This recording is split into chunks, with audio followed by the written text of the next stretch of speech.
Today, I have the pleasure of sitting down with a writer, a producer, a filmmaker who is changing the game for comedy in the UK. His dedication to his craft has seen an idea grow from a web series to a BBC pilot to a BBC series and is now about to take the world by storm as his Bafta award-winning series Dreaming Whilst Black debuts around the world this September. Please welcome to the mainstream, Adjani Salmon. Hey. How are you? I'm good, thank you. How are you? I'm good, my dear. I love, this guy's going to bring all the chill today. I can feel it. And I've got to say, welcome to the mainstream. Thank you. It's good to be here. So good. Now, I'm a massive fan of Dreaming Whilst Black. I'm early adopter. Yeah, man. I remember web series days. So it's been so incredible to see it go from strength to strength and just develop into an incredible show. So congrats. Thank first you. of all. But I got to say, you're one of my favorite Jamaicans other than my husband. I mean, I don't want to compare myself to your partner, so we're going to just leave it there. We'll leave it there. And it's because you're a vibe always. If I see you on the dance floor, it's time. It's time. And you always keep it 100 about the industry. I've seen you on many panels, just keeping it real, free in the realness. So this is why it's perfect for you to be here on the mainstream today. So we're going to dive in a little bit deeper and talk about the early days, because you are Winsome's one son. I love that you refer to yourself as Winston's one son. And I want to know, what kind of son was you growing up in Jamaica? Was you a troublesome son? No. I feel like I'm never troublesome. I feel like I was inquisitive and I was like mischievous. Okay. So like, if you tell me don't open the fridge, it's like, all right, cool, I'm not going to open the fridge. But you never said don't open the freezer, so now I'm going to look. So it's just things like that. How are you going to say you're not troublesome, but you're doing that's what I said. I was mischievous. Not trouble. I don't think I was troublesome. But fair enough. Yeah. No, I was the youngest of, like, summers I used to spend with my cousins and they lived on a dead-end street. Okay. But I was one of the youngest on the street. So because of that, I'm always around like older kids. So that them they dep on a badness. I'm just involved because like I don't want to stay by myself. You know what I mean? So now all of a sudden we are do all kind of mad thing, and it's like it's not my fault. Aww. It's my cousins. All the older ones just leading you astray. No, I love that. I love a big family unit. And would you say that your family was creative, and like was it a creative environment growing up?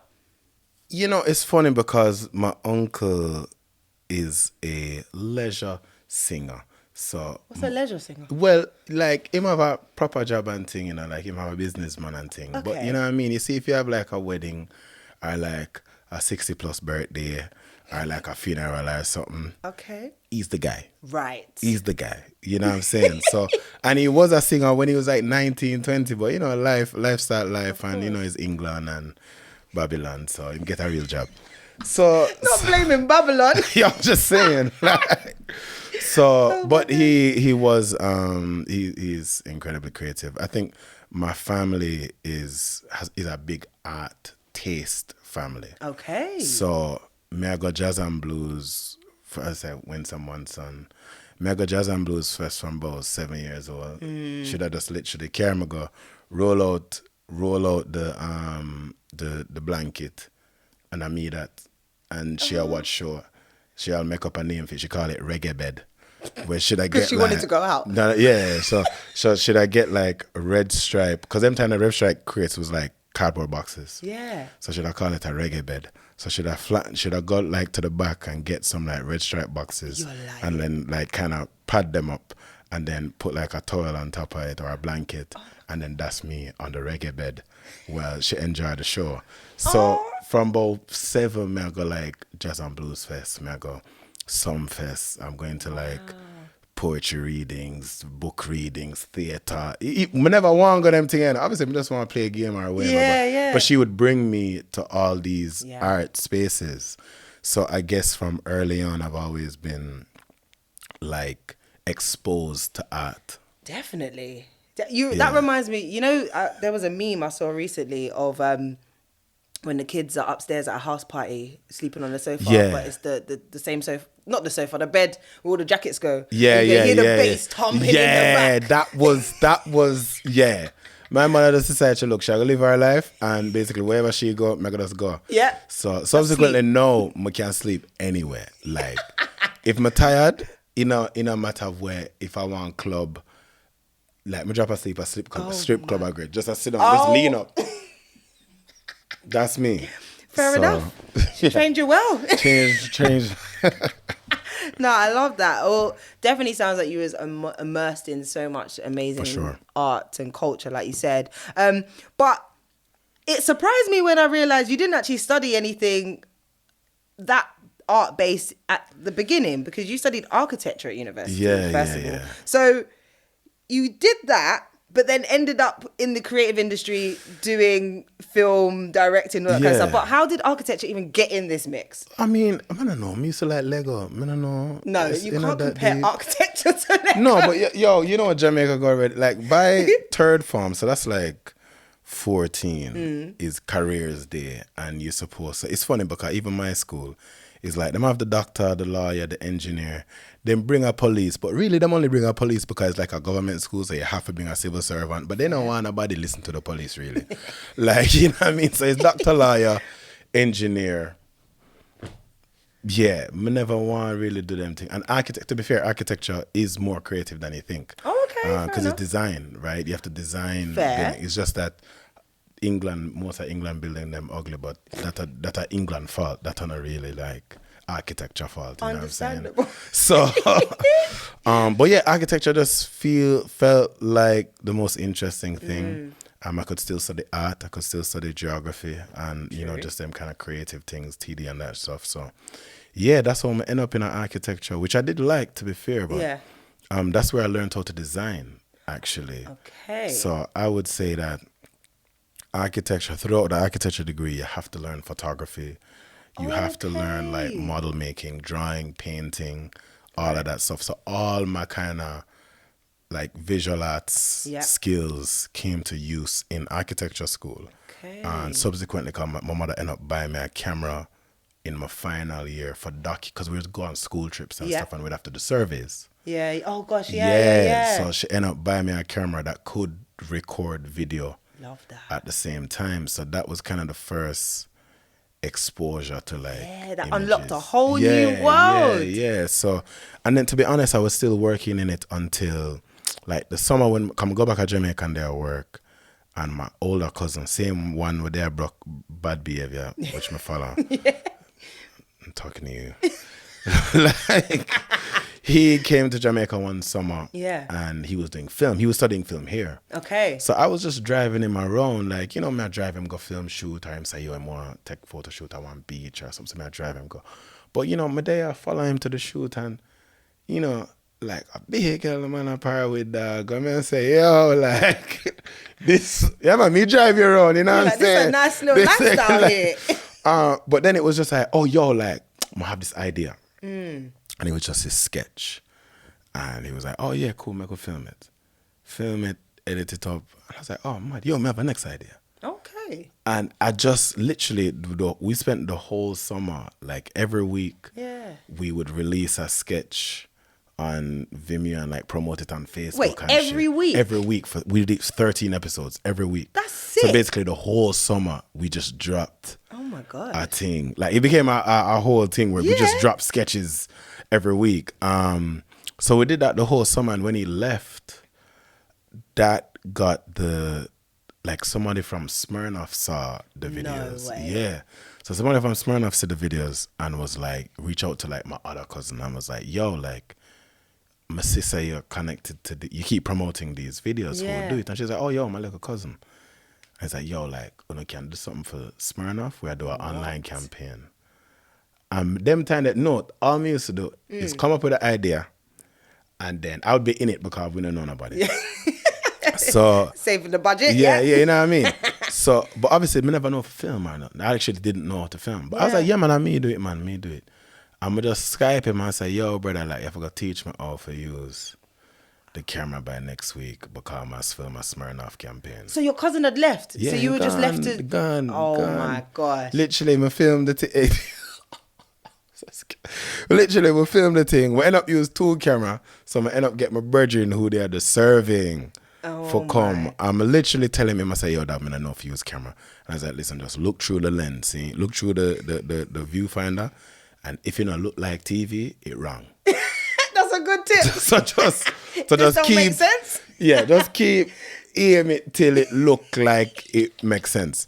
And yeah, and we filmed the campaign, and from then it just kind of snowballed. So you actually created a production company at this point, didn't you? Yeah, Blip Production. Oh yeah, I did a little research. Come on, you know. So yeah, man. So that's when we end up create Blip. Y'all were getting paid then. And yeah, and we start do little campaigns here and there, and sick. So yeah, man. It's so that was the kind of birth of where I am now. Amazing. I mean, it clearly worked because from Smirnoff campaign to then having your own production company, that's a big deal from just doing a couple of sketches. Yeah. And then I'm assuming this is what led you to go into the Met Film School. Yeah. So eventually we got a job with a director at the time, a big director in Jamaica at the time, Michael.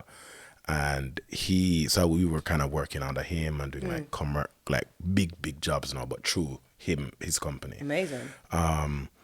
But he was just like, look, man, like every director who you look up to on the island wanted to make a film. But he was like, them need to make money, so them start make commercial. Yeah. Then them start make money and them say, I'm going to buy a nice car. But now you have bills, so now you're going to make more commercial. Man said, then, you might have a girl and, you want to take her out. So now you need more commercial. And he's like, you get trapped in.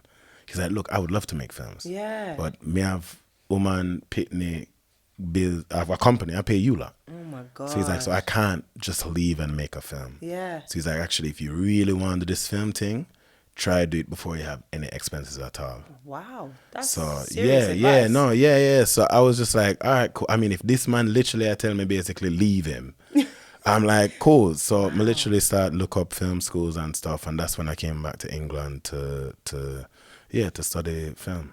So there was a lot of back and forth from Jamaica and England. Why was that? Was it just education? So I came up for uni to study architecture, and then I went back, and then 3 years after that, I came back again to go to film school, and I've kind of like been here since then.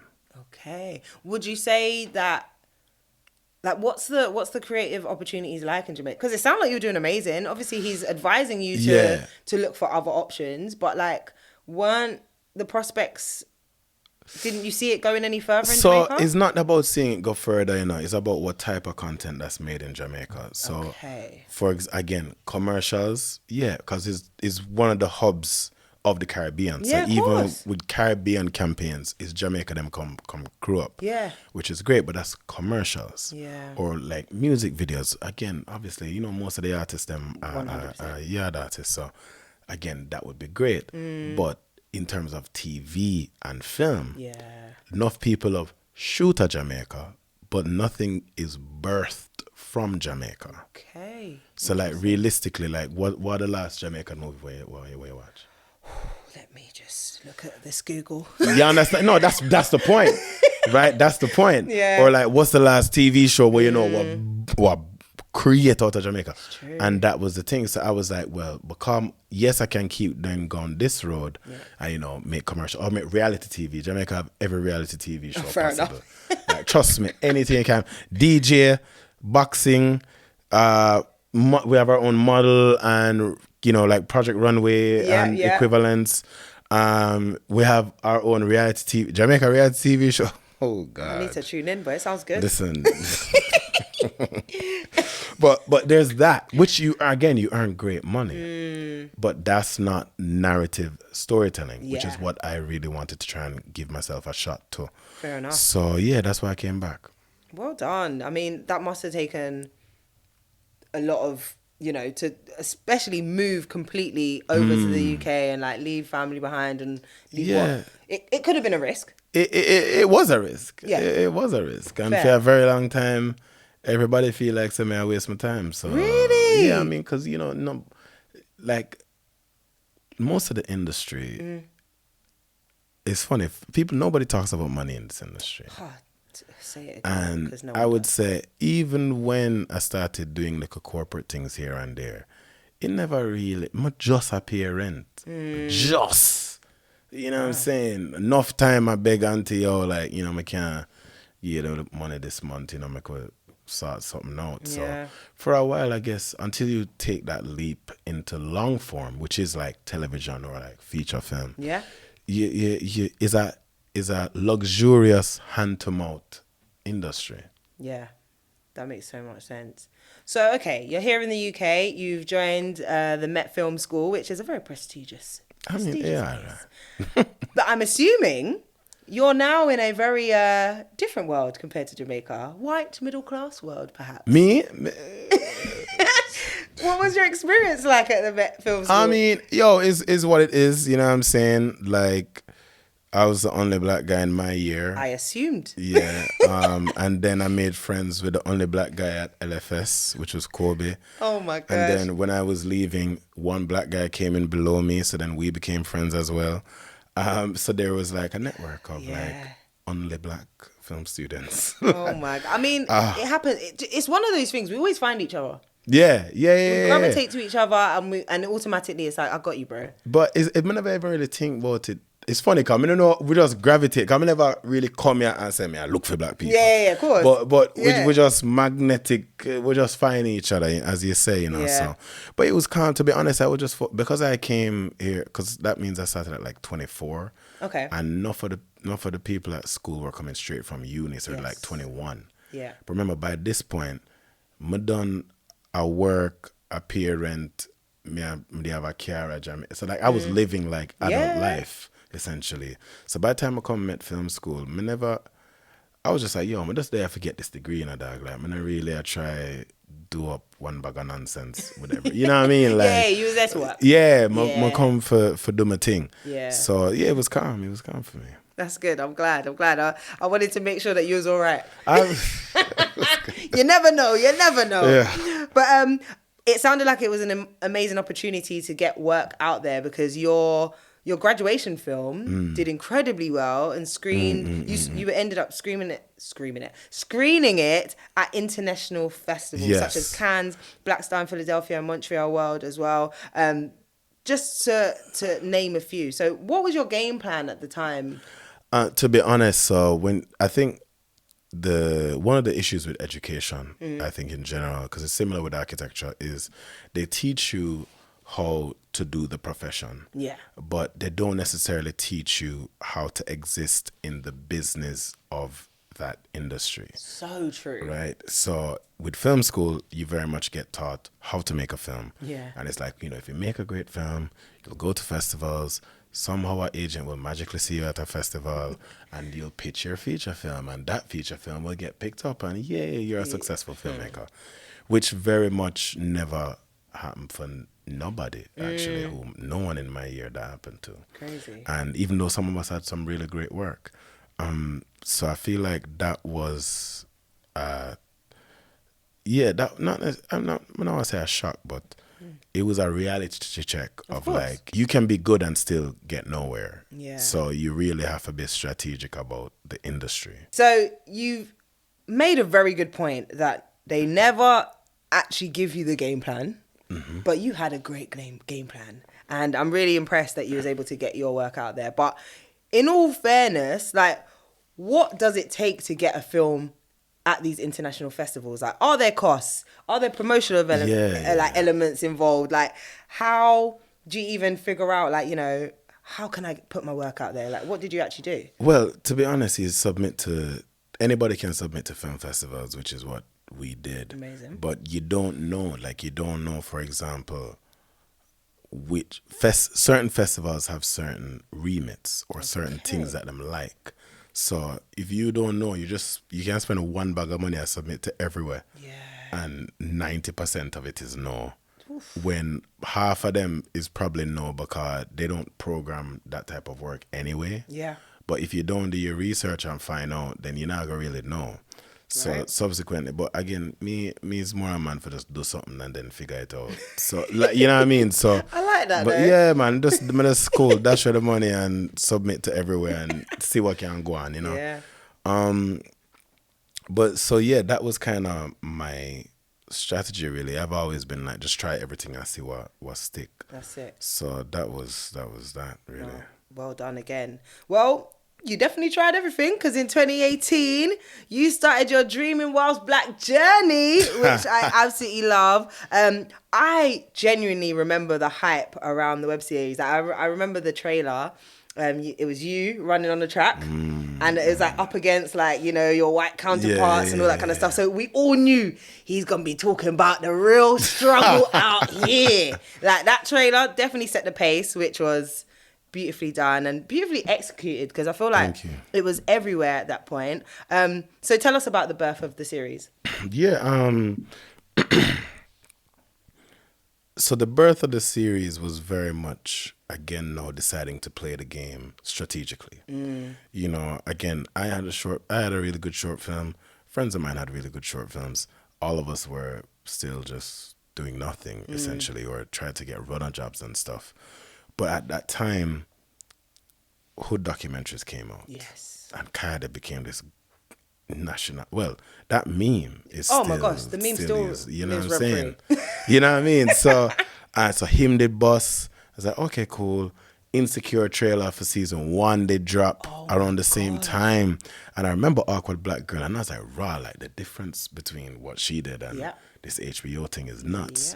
And then I heard Cecile Emeke, who did I Can't Sawfish, directed part of season 1. Yes. So that was from the web series. So I was thinking, raw, like things start, like there's something happening in the atmosphere kind of vibe. And by the time I say Swill, so that's Michael Dapper's Michael hood Dapper. yeah, Michael Dapper's thing with the big shack. I was like, yo, well, it's funny because part of it was ego of saying, yo, them man ain't even go film school, dog. So what about me? I must be an idiot. Why me not do what them do? You know, so we very much came from a space of, well, if we went to film school and think that we're so well educated and blah, blah, blah, we must be able to do a web series that is as good, if not better, than what's out there. Fair. So literally me, Max, Natasha, Laura, Mac, Ali, Rob, like the whole, I just got all of the man and the girl from film school, and it's like, yo, like, I have this idea for this web series, let's do it. And we just said, cool, let's take all these skills and try and make this product that we think can be the next thing. Amazing. So it sounded like you had a team off the bat. Yeah. We had a That's team. amazing. We had a team. It's teamwork made the dream work, man. That's it. So what like who were like the core people? I mean, you mentioned a few. You know, for anyone that's thinking I need to get a show off the ground, like who would you say is the core kind of people and like roles for the team to really make it come to life? So we would be, so it's literally with me, Max, Natasha, Lara were like the core 4, but we were all directors. Okay. But it was just like, cool, you direct 2, you direct 2, you direct 2. When you are direct, me I produce, you are shoot, or Okay. And we linked up with Caleb, who's a great cinematographer at the time. He had just finished med school as well. And he was just like, yo, well, I have a camera, but, you know, if I don't have no money, then, you know what I'm saying? There's limitations to this thing. Real, So I was just like, yo, brother, just put the thing back autofocus and we move, you know what I'm saying? Like, and yeah, no, it's real.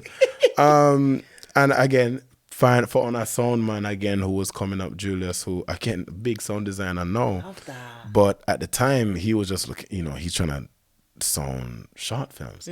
So it would be the 4 of us, we would play all the roles, like a cameraman and a soundman, and that's it. So even sometimes when I shoot, like, say, a close-up, remember where I shoot a close-up with me and, like, Vanessa at the time, and it's her shot, and me, I kind of hold the reflector right here, so and I say my lines, because... Wait, you was literally holding the reflector and saying the lines because it's her close-up. And it's, yo, you just have to do what you have to do. You know what I'm saying? Like, but we invested our time in the story. Clearly. Because we was like, yo, like, at the end of the day, nobody not really business about how glossy a thing look. You know what I mean? And you can't gloss over a shit script anyways. True. So as long as it's good, as long as it's funny, as long as the actors are decent, Yeah. everything else you can get. It's a web series. Nobody don't expect nothing from it. Fair. That is fair. You know what I'm saying? So as long as it's funny, as long as the story is good, Yeah. everything else you can't forgive. That's amazing, man. I love that. And of course it paid off because you ended up getting a BBC pilot in 2021. So let's talk about that. How are we navigating web series to getting commissioned? Because I think that's a lot of where people are right now. They're like, I've got some sick ideas, man. This needs to be on TV. Yeah. Maybe. But But we got no's everywhere. damn. Everywhere. And yeah. Not many people. All I'll say is it's not lost on me that a black woman, who I believe at the time was the only black woman who was in a commissioning position, is the one person who said yes. Can you imagine? So big up Sarah Asante. Big her up. For You know what I'm saying? Because she's definitely changing the game. Yeah. She saw it and she was like, I love it. Like, let's Amazing. write a pilot. But everybody else, including one of her colleagues, saw it and said, oh, it's nice. But, it's I bet the tunes change now. I don't know. I can't. Listen, my godfather used to tell me, because even when I wanted to do film, obviously my family not exactly excited, so I want to quit architecture for film. And the man said, brother, you can't judge somebody because them don't have vision. Yeah. I said, everybody don't have vision. Oof, that's deep. So it's like, you just have to understand, say, most people are going to look upon a pile of rubble and see a pile of rubble, but only few of us will see it and see the empire. So I've always kind of just had that in my mind, say, it's okay if these people think it's a bad idea because they just don't see, they can't see it. That one hit me because the vision is, for you, it's so obvious. To them, they'll figure it out. And looking back, no, everybody's like, oh my God, it must have been I'm like... Sure. Sure you like it now. But but hey, you got here and of course it went from being a pilot to a full-blown series, which I'm so excited about. So for anyone that is interested in getting shows commissioned, what advice would you give them? I would say, and my tutor told me this, he was like, when you're making stuff for yourself, make exactly what you want. Amazing. Because the minute you're paid to make something, you're making what they want. Ooh. Right?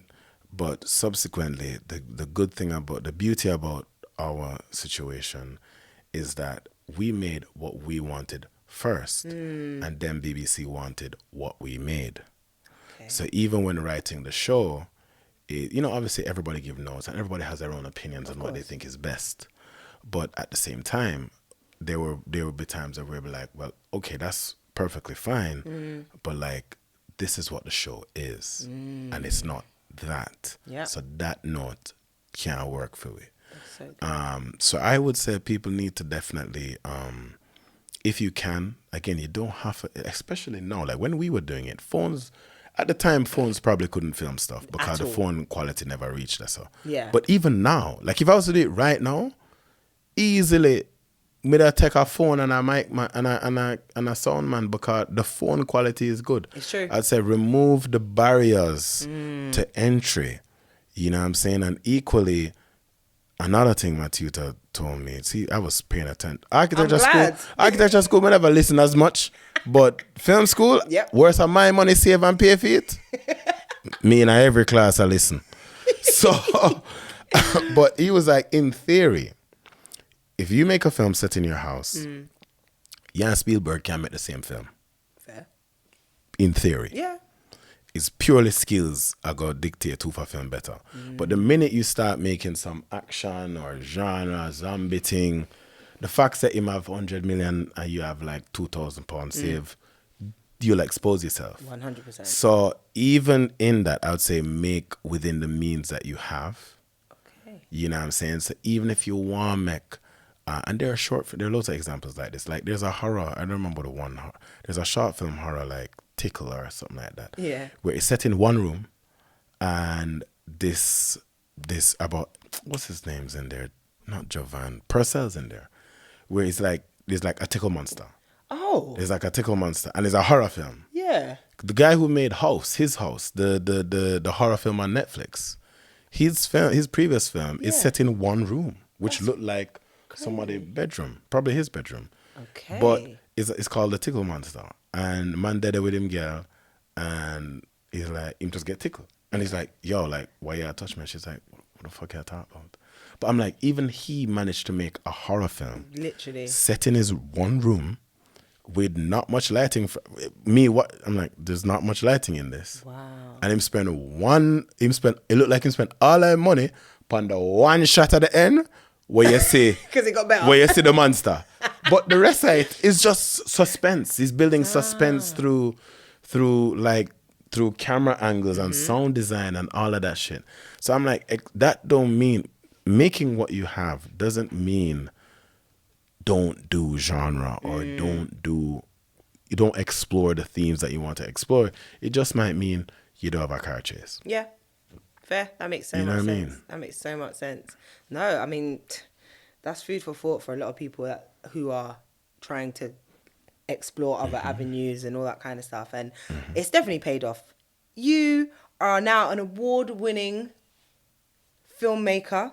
I'm so proud to say that you picked up the Royal Television Society's 2022 Breakthrough Award, and of course, the Holy Grail in UK TV, a Bafta for Emerging Talent for Fiction for Dreaming Whilst Black. So tell me, first of all, being nominated is a big deal. So what was it like realizing off the pilot... It's mad, isn't it? That you won a BAFTA and Royal Television Society accolade. It was mad.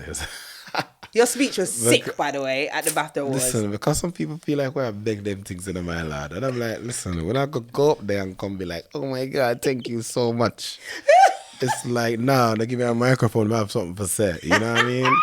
Like, because the streets don't validate the thing already. Like, the people don't say, yo, your thing sick. Yeah. You know what I mean? Which is who we make it for. Yeah. And as much as I'm grateful for the awards and stuff, like, again, me always say, like, we make this for our community. Yes. You know what I mean? So, even if we did win every BAFTA, if the streets was like, nah, bro, my thing's dead.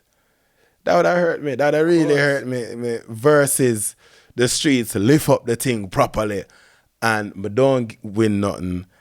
And then everybody else said, like, for example, when Michaela Cole never get nominated for nothing at the Golden Globes. Don't even start. Twitter light up. Of course. Because them I say, yo, I fuck with that. You know what I mean? Yeah. And I'm like, I'd rather that than win everything and Twitter. I guess we're gonna support him because he's black, innit? Nah, not even. So, but it was a great. I mean, honestly, even my agent and I, we were just like, look, if we can just get nominated, then it says a lot. Calm, innit? Yeah. So from time we get nominated, I did more celebrations when we were nominated. I had a whole dinner when I was nominated. You know what I mean? Because I was like, yo, this is it. Yeah. Like, we're nominated. Yeah. Invite people, come at dinner, one bag of thing. So it's like, after I win, it's like, well, I don't even know if I do know because I don't spend the money on the dinner. You know what I mean? Nah, you had a party there. Yeah, no. But that, to be fair, and that's why it's good for our friends, cause like a friend of mine was just like, yo, doc, so what you do? Cause she did come at the dinner. Yeah. So she's like, yo, so what you do for the BAFTA? And I was like, I don't know. She's like, nah, leave it to me. Oh, that's lovely. Yeah, so like Nicole, Stephanie, they were like JJ, they were just like, yo, we're gonna just turn up in it. That's like, beautiful. We'll deal with it. So yes. yeah, man. Celebrate every win. Everyone. We love it. And I know representation means a lot to you, both in front and behind the scenes. And I've heard so many amazing things about the atmosphere on set, from the web series to the pilot to the full commission series. And you mentioned Kobe, who's an incredible director who you've worked with. Sebastian Phil worked on it as well. They've all been early adopters in the Dreaming Whilst Black legacy, I will say.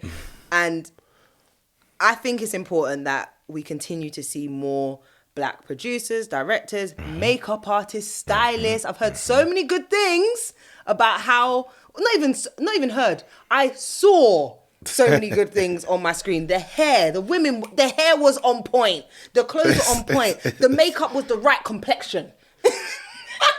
You guys made sure it was right. So for you, when you're creating a show or whilst creating the show, like, how did you continue to implement that, the culture is represented and comes through and shines through? I feel like a lot of it is based on just hiring. Yeah. Because we can't sit down and micromanage everybody. So, but when you're like gathering the team, yeah, who you put in the team is the most important thing. Definitely. And that is where we really kind of rigorously like think about or like interview and like talk to people about and check people's receipts. Yeah. To make sure sure they're real. You understand? Make sure them under the thing. Because you just want people to feel safe. Yeah. You know what I mean? And you want people to have a good time, and you want people at the end of the day, like Babs who played Vanessa, they were saying, like, when this show goes out, if people like it or not, when somebody is doing a think piece, it's your face that they're going to abuse. Yeah. So, like, actors have an incredible amount of vulnerability being on screen. Because imagine doing Dreaming Was Black and then your face got put out. Dreaming Was Black is sexist, but are your face there? Meanwhile, you not write it. You just gotta go sell lines. All of a sudden, your face. You know what I mean? Yeah. That's the pressure that actors are under. Yeah. So when you have that kind of responsibility, you just have to make sure that everybody feels safe. Yeah. Which is why we try to foster an environment like everybody makes the show. Amazing. Like costume, I give music advice. Hair and makeup, I give script advice. Actors. Babs and Danny sit down the day before we shoot one scene and say, yo, we don't like the scene. Oh. Yeah, just straight. They're Okay. like, we don't think these two women should be talking about this. It feels a bit reductive. I was like, all right, cool. What you want to talk about? Like, let me just rewrite this. Yeah. Like, so literally sit down in at the hotel and we sit down and rewrite the scene and boom, back, send it off to everybody. Wow. Next day, them go shoot the scene what them want to say. Cool.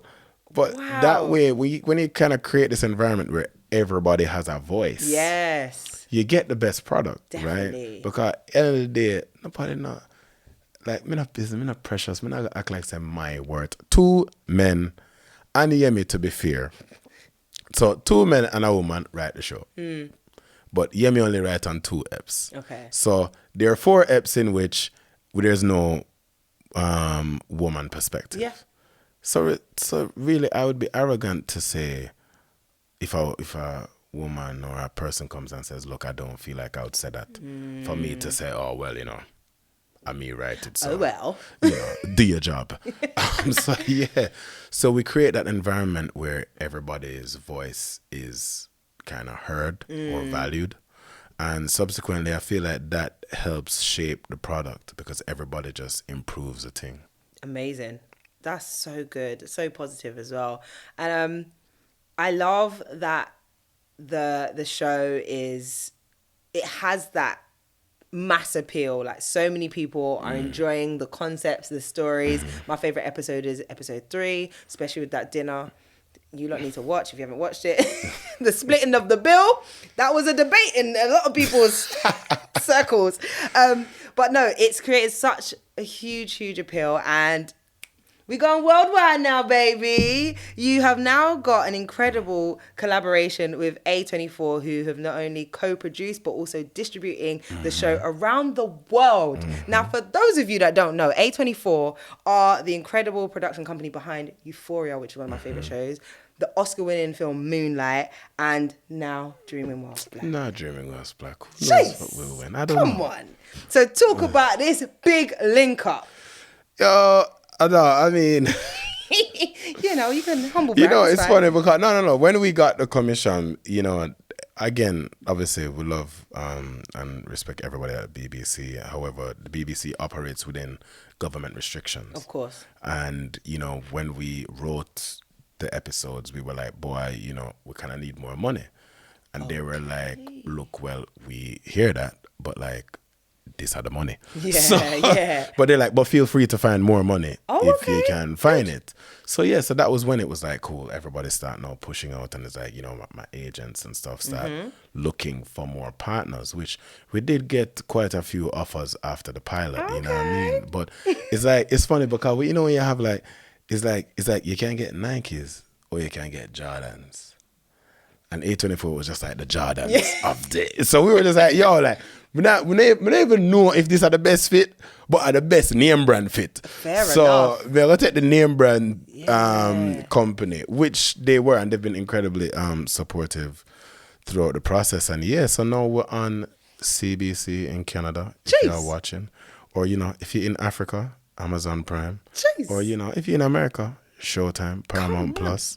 And, you know, if you're other parts of the continent, stay tuned.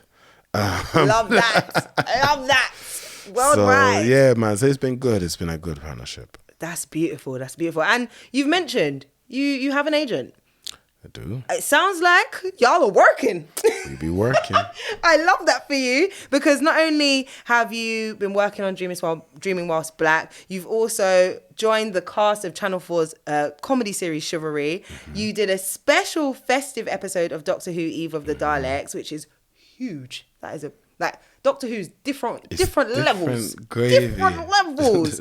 So you are working. I know that for a fact. So of course, with all these big money moves, I'm sure there's a lot that you need to discuss in terms of the trajectory of your career. There's moves and there's money moves. Oh, sorry. I've been making moves.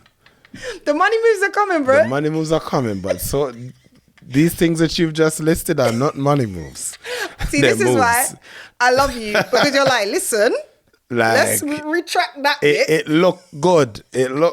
But there's a reason why everybody in America strike. Okay, because the thing not as fruitful as it looked. Okay, well, the moves moves have been wonderful moves. Thank you. They've been wonderful. And it kind of made me think, like, when discussing with your agent, what's next, what am I doing, how involved is your agent? Massively. Like, my agent's Nigerian. Love that. Come on, Nigerians. You know what I'm saying? So them man, at the money, them man, they defend. Yeah. But between him and like my acting agent, they have it's been strategic. Of course. And I think from early on, I've always thought strategic from a personal perspective, and my agents equally think in that way. Yeah. So it's not just get acting jobs. It's like, well, what acting jobs increase the visibility to help us with our projects? Love that. So, you know what I'm saying? So even before Dreaming Whilst Black, when the pilot dropped, it was like, all right, cool. So we have the black fans already. What we can go in forget some more fans so we can bring them back to Dreaming Whilst Black. Which is how things like Doctor Who come back, because like, yeah, man, we can get some of the nerd them for come and come in at the thing. You know what I mean? Yeah. And to be fair, the Who-universe, it's large, you know what I'm saying? It's a thing. Yeah, no, it's sick. I, you know what I mean? I mess with it. Like, I watch it. So, good. And, you know, so it was like that. Or like when I was in Chivalry, it's like, oh, yeah, man, we can get some white fans over here. So for, you know, them love Steve Coogan. So, you know, if them love Steve Coogan, they might love your thing. Going at that. So it's strategic. It's like, don't just be out there. It's like, what elevates the career? Yeah. So even sometimes, to be honest, I'll audition for stuff knowing that I won't get the role. Oh, wow. But it will be, no, you want the casting director to see you. I see you. Okay. You understand? So at least it's like, cool, my audition, they must say, actually, we really love the tape, but, you know, the not role, this time. you're not this time. Okay. But that just means that when them get something else, they're like, actually, I know who's sick. I could call Adjani. Come on. So it's very strategic how we've moved so far. Yeah. And equally the worse now. Yeah. Now is like, well, what's the next now we need to make money move. Yes, so, money moves are loading. So before we move, make we just see what go on. And then, So I love Dreaming Whilst Black. Thank you. Binged it, obviously, because I'm a true fan. And I love that the character of Corbena has changed so much over the years. But I especially love that he's got his woke side and he's got his like preppy Carlton Bank side. And I remember seeing on your Instagram when you shaved off your beard, and I for a minute thought you cut your hair. For a split second, I was like, absolutely, this man is not going to do that. Because did they green screen your hair? Yeah. But I didn't shave though. I didn't shave. What? I did shave. Oh, your face. Yeah. But at one point, I genuinely thought, did Adjani just cut off his locks? So did you even question it? Did it even come up? No, not at all. Not at all. I had to ask. I'm like, it's funny because people are like, oh, you don't cut your hair for your role. I'm like, how much you pay me? That's the question. Is there a fee? Is there a figure that you'd cut your hair for? I feel like there's a fee. Like, look, at the end of the day, look, I hear it grow back. If somebody look for me and say, yo, bro, like 10 M's. you have to cut your hair for going on some police sitting. I don't know, like, not even maybe not police, like, you know, maybe it's like some deep role where you have Rasta and you end up get persecuted in a prison and they cut off your locks and la la la la la. Okay, fair. 10 million. The character development has to be there. Yeah. If it's there, forget the character development. If it's there, if the money's there, I'm grow it back. God, I want this. I couldn't not ask because when I saw the green screen, I was like, what is going on? They took this man's hair. So I love that. Listen, everyone's got a price. Let's not front. I'll go bald if you need me to, guys. It's fine. You understand? We have mouths to feed. Even my hair don't even grow that quick. Bruh. Okay, the money will keep me warm at night. Yeah.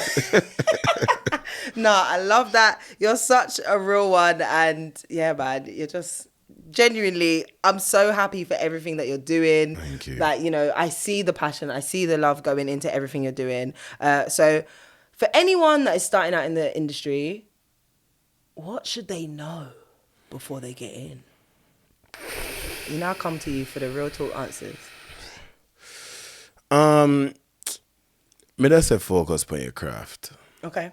Like, the reality is, you know, them say luck is preparation meet opportunity. Yeah.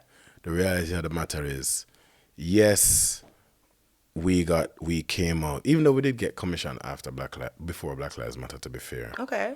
But even when it came out, when the whole, you know, agenda, BBC had commit this amount to the thing. Yeah. We had a whole web series ready. Of course. I've made over 20 short films. Damn. Like, so you giving me the opportunity. Yeah. You don't know. That's why you're surprised that I'm good. You don't know the groundwork. For real. But I've been putting in the groundwork. Yeah. So that means when I get the opportunity, I'm ready. Yeah. So, and that's why I said earlier, don't wait till you need £5,000 for make film. Nah, bro. You have a camera, you have actors, you have ideas. Go. Cecile MK, same thing. I Can't Selfish was 2 girls chatting. Yeah. That's it. But it was great. She got TV work from that. Amazing. So just focus on improving the craft. That's first and foremost. Then when you have a sense of like your craft, I think that's when it's like, let's now be strategic about what do I make? Now that I've found my voice, what do I make that will get attention? Or what do I love? Because I think it's love that people see in Dreaming Whilst Black. Oh, they 100%. feel like the people who made it really stick them foot in it, which we did. Yeah. And so I honestly think make what you love and don't follow trends. Because the reality is, by the time, if you go say, cool, Netflix and make beer, I don't know, fantasy show right now. Yeah. By the time you go right your fantasy thing and make it, them done move on to the action. So now we are chase. Yeah. So I think really just find what's your voice, because what do you want to say? Yeah. Because in a world where there are probably over 2,000 short films made a year, easily. How do you stand out? And you stand out by being most true to yourself. Yeah. So I think that's why I say spend the time and find your voice and hone your voice. And let people be on the journey with you. Like, again, I've made over 20 short films. I've released all of them. Amazing. You know what I mean? You have people that say, yo, like, remember when you do, remember blip. You know what I mean? When I look back, I was like, this was shit. But you know what? You could tell these niggas were trying. Like, you know what I'm saying? You gotta appreciate what they were doing. You look and say, it's terrible, but you know what? These guys had ideas. And that's why I got hired. Yeah. I got hired because remember my boss is like, yo, brother. I was like, oh, yo, because I wasn't that great at editing, to be honest. Remember, I just learned over Skype, right? Yeah. So, yeah. And he's like, brother, don't worry. I never hire you because you're good. I hire you because you're passionate. Oh, wow. And it's somebody who passionate, we can teach for be good. Yeah. So that's why I focus so much on finding your voice, honing your craft, because that's where you stand out. That's where it's at, man. I love that. I mean, those were some gems right there. And I feel like you're going to hate me now because I'm going to ask you for your top 5 tips to make it in the mainstream. Because you just freed so many amazing things. Boom. But I feel like you got more in the tank. Boy, I'm going to recycle some, but go. That's fine. So, Adjani, what are your top 5 tips to make it in the mainstream? Focus on the craft. If you're in film is about life, not about film. So study life. So that's architecture, poetry, music, psychology, sociology, anthropology, all of that's philosophy. Okay. Study that if you want to make a good film, because you need to understand human behavior. I would say be resilient. Like, be prepared for everybody to tell you no. But if you believe deep down, say, this thing are going to work, follow that voice and that voice alone. Be adaptable. I think sometimes you have to be able to pivot. Like, I always wanted to make films. Yeah. You know, I never even really think about TV. But TV opportunity presents itself, boom, I'm gone. Will I make a film? Yeah, I'm sure. Of course. But right now I'm good. Yeah. Makes sense. So be adaptable and always seek what you don't know. Because, you don't know what you don't know. Yeah. Right? Yeah. But that blind spot sometimes makes us arrogant. So always, I say have self-awareness. That's a 5. Okay. Self-awareness to be able to critique your own work and not just say, oh, it's not good because I don't have money. Nah, bro. It's not just that. Sorry to say. Oh, the actor was dead. Sir, what did you tell the actor? Right. Where did you put the camera? Yeah. What words did you tell the actor to say? Yep. Because maybe other words wouldn't make sense. Yeah. So having that self-awareness, I think, is critical to be able to self-evaluate and improve yourself. I'm going to give you a bonus one, is find your tribe who you can build with. Oh, yeah. Key, because like Kobe, I know Kobe directed Dreaming Whilst Black. Yeah. I know Kobe from film school. Kobe DOP'd my grad film, and I was a script consultant on his grad film. Amazing. We've been passing scripts to each other for years. Yeah. I just read a pilot film last week. Love that. We've been building together. So find your tribe who you want to build with and just grow with them. Ooh! Yes, that was good. I love a good top 5 tips. Well, thank you so much, Adjani, for joining us on the mainstream. Let everyone know. I mean, you definitely plugged where we can see the show. Well, where can we find you, support you, and of course, support Dreaming Whilst Black? You can support Dreaming Whilst Black on BBC 3. I play mainly. Thank you. You can also, myself, S.Adjani, so that's ADJANI on Instagram, at The Adjani on Twitter, that's THEADJANI. And yeah, man, Google me. He out here. So happy, so proud. Thank you. And thank you so much for being on the mainstream. Love.